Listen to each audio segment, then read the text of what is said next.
tardes a todos. Quisiera agradecer a COFACE por invitarme para estar aquí. Me ha parecido muy interesante alguna de las presentaciones que hemos visto anteriormente, en concreto sobre el cambio. Y yo hoy quiero hablar también de cambio, en este caso de cambio energético. Quiero hablar de transición energética, pero también de transición geopolítica. Y por eso me parece relevante que, introduzcamos básicamente, o me gustaría compartir con ustedes básicamente tres ideas, ¿no? O tres conjuntos de ideas.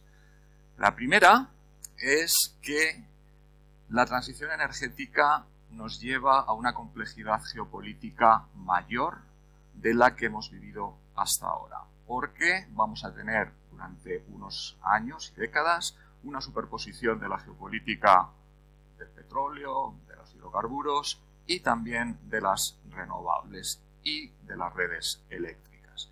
Segundo, que en esa transición energética las renovables, la electrificación, algunas partes de molécula como el hidrógeno, etcétera, tienen elementos que son positivos desde el punto de vista de la minoración de los riesgos geopolíticos, aunque también tienen riesgos intrínsecos. Y es importante hacer la diferencia entre los riesgos que plantean los hidrocarburos y los que plantean las renovables. Y finalmente, tercera idea, es que esto no es una cosa del muy largo plazo o del 2050, es una cosa que está pasando ya, y la inmediatez la ilustraré con tres casos muy concretos de un país que es cercano para todos, como es Marruecos. Bien, fíjense, déjenme primero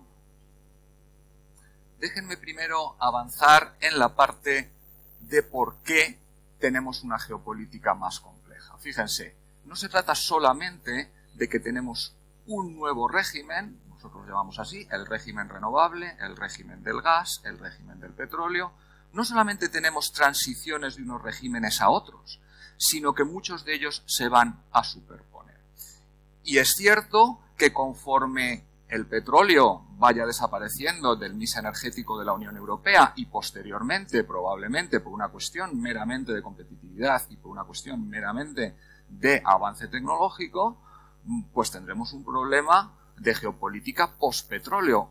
¿Qué hacemos con Arabia Saudí? Más cerca, ¿qué hacemos con Argelia, con Libia? ¿De qué van a vivir? ¿Cómo vamos a proveer un sustento? ¿O cómo ellos mismos van a proveer ese sustento? ¿Qué inestabilidad nos puede ofrecer una Rusia que en 2050 pues apenas exporte gas hacia la Unión Europea? Y por tanto ahí tenemos una primera dimensión. ¿Qué hacemos con esas grandes naciones petroleras que hoy son la espina vertebral del sistema energético mundial y que son unas grandes economías con una gran potencia de consumo, de inversión, de importación y que por tanto afectará en las próximas décadas de forma significativa a la economía mundial? Una segunda cuestión es qué hacemos con las nuevas energías, con las energías renovables. Existe la tendencia a pensar que las energías renovables son limpias también en términos geopolíticos, pero como veremos en el tercer punto que les mencionaba antes, esto no es exactamente así. Otra cosa es que los riesgos sean distintos e incluso en algunos casos menores, pero están ahí, hay que analizarlos y hay que gestionarlos. ¿Por qué tenemos también que hablar de la transición energética y de una economía política de la transición energética en sí? Porque evidentemente en la transición habrá ganadores y perdedores. Y de lo que se trata es de que la transición se lleve a cabo siempre y cuando mejora el conjunto de la sociedad. Y esto es evidente. ¿Qué hacemos con los perdedores? ¿Se puede compensar? ¿Se debe compensar? ¿O no? O por el contrario, lo que se debe hacer es fomentar coaliciones de ganadores. Un caso muy rápido.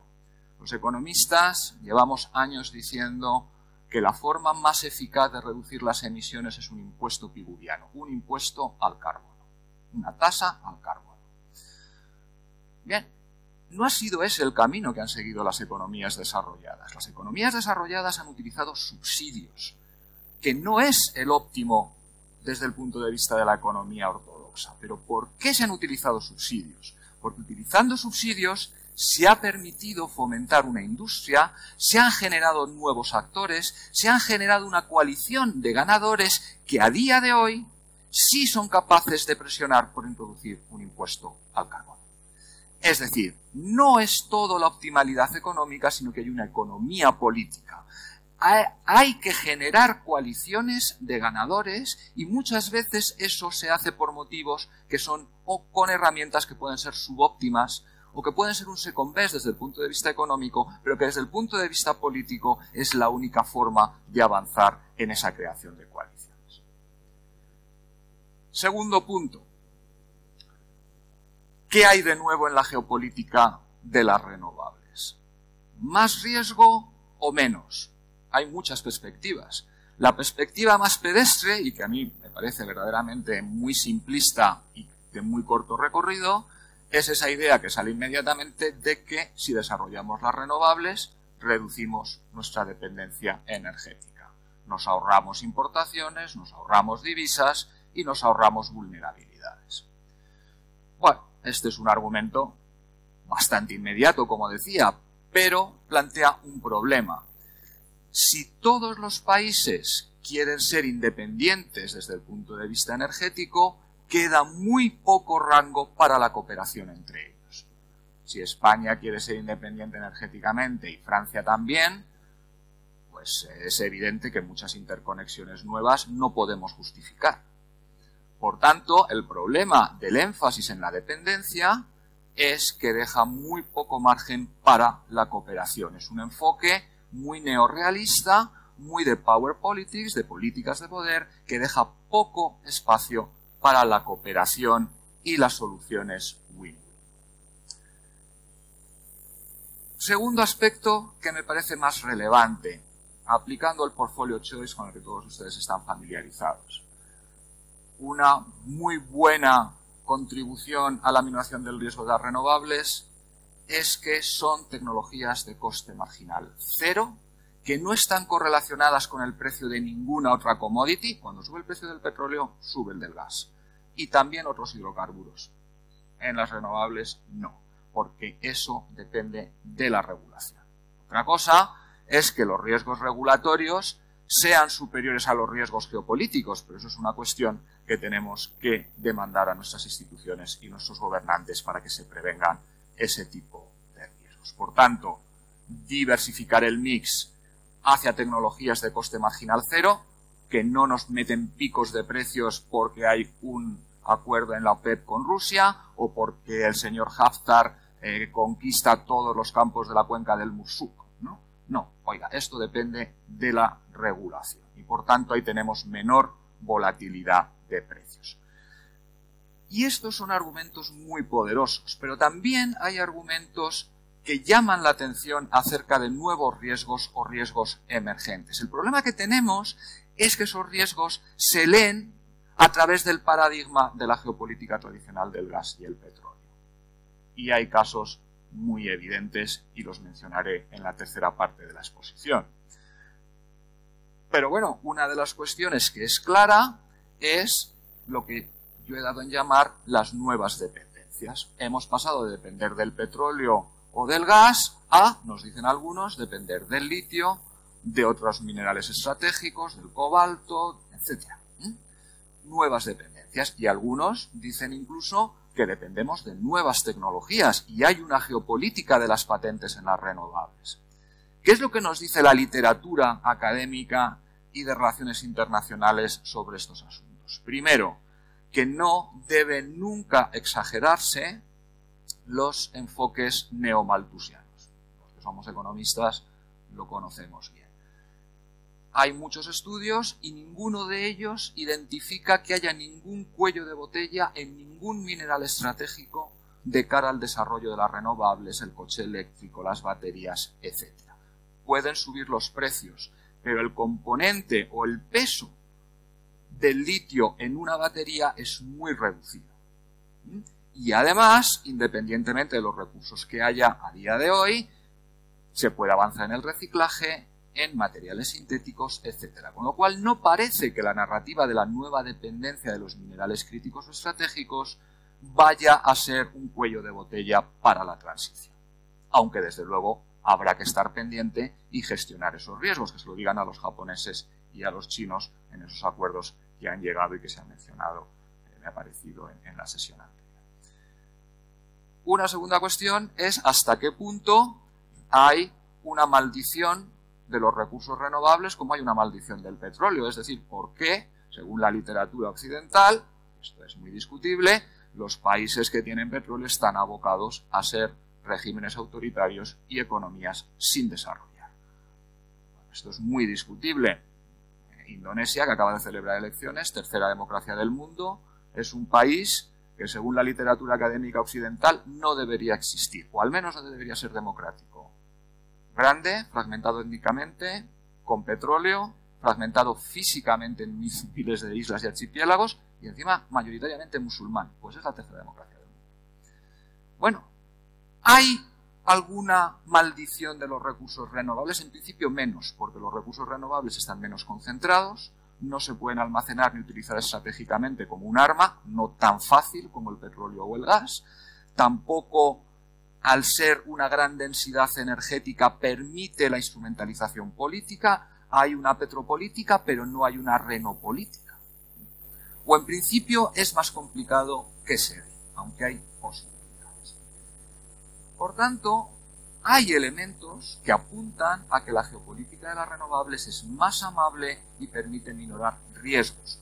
También, no solamente desde el punto de vista geopolítico de la seguridad como security, sino también del safety, de la seguridad como safety. Salvo los grandes centrales hidroeléctricas, desde el punto de vista de la seguridad safety, la distribución, la generación distribuida, pues plantea muchos problemas de seguridad en la adopción. Déjenme pasar, por tanto, después de esta introducción, algunos casos que me parecen relevantes para aplicarlos ahora. Si se acuerdan ustedes, había un proyecto llamado Desertec hace unos años, casi una década, que pretendía exportar renovables o generación eléctrica a partir de renovables, termosolar, eólica y fotovoltaica hacia Europa desde el norte de África. Llegan las revoluciones árabes y todo se para. ¿Por qué? Porque, dicen los promotores, hay una cuestión geopolítica de fondo. El problema, a mi juicio, no era tanto la geopolítica como que en la geopolítica de las renovables se intentaba replicar la misma narrativa de la geopolítica tradicional. En vez de pozos de petróleo tienes molinos de viento, en vez de gasoductos u oleoductos tienes redes eléctricas. Y no es así, porque como hemos visto, es distinta la geopolítica de las renovables de la geopolítica de los hidrocarburos, en una cuestión fundamental. En la geopolítica de los hidrocarburos, quien ostenta el poder es quien ostenta el recurso o las infraestructuras de tránsito. En la geopolítica de las renovables, el actor con mayor poder es aquel que tiene la capacidad de gestionar y controlar la red, el que tiene interconexiones, el que tiene acceso a generación renovable, el que tiene acceso a storage, almacenamiento, etcétera, etcétera, etcétera. Futuro, en un mundo 100% electrificado, el poder estará en aquel actor que tenga la capacidad de gestionar las redes. Y por tanto es fundamental para un país como España situarse geoestratégicamente y posicionarse en ese triángulo entre Mediterráneo, norte de África y Europa. Bien, esto de que el sol es muy importante no es nada nuevo. Miren, el padre de la geopolítica y fundador de la London School of Economics, Arthur Mackinder, ya escribió en 1942 que algún día, incidentalmente, estoy leyendo una nota a pie de página, cuando el carbón y el petróleo se hayan agotado, el Sáhara puede convertirse en una trampa para capturar energía directamente del sol. Esto no es, está escribiendo en 1942, con lo cual tampoco hay que irse, no es nada de ayer. Y aquí les planteo tres cuestiones que están funcionando ya hoy para ilustrar la geopolítica de las renovables. Primero, y me voy a dedicar a Marruecos porque es el más inmediato.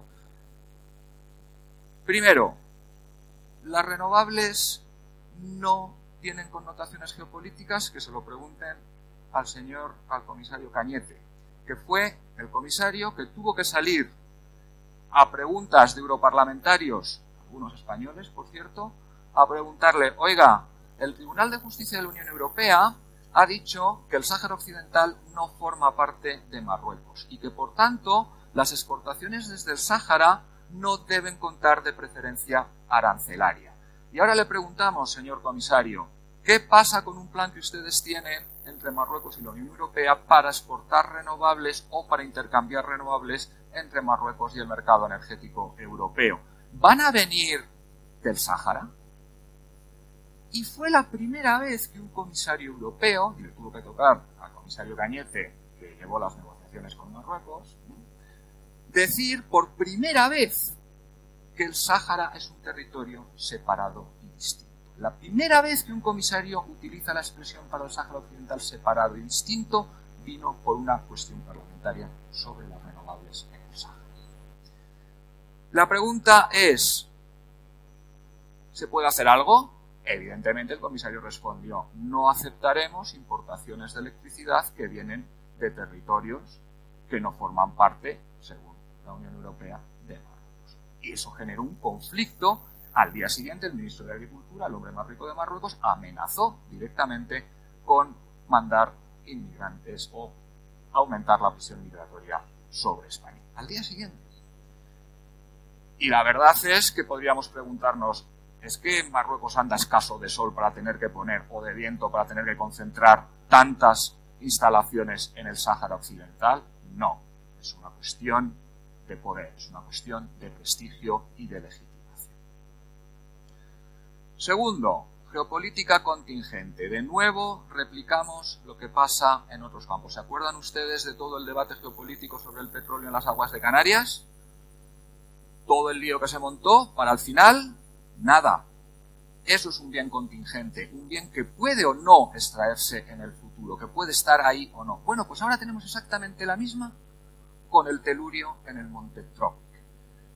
Les pongo en situación.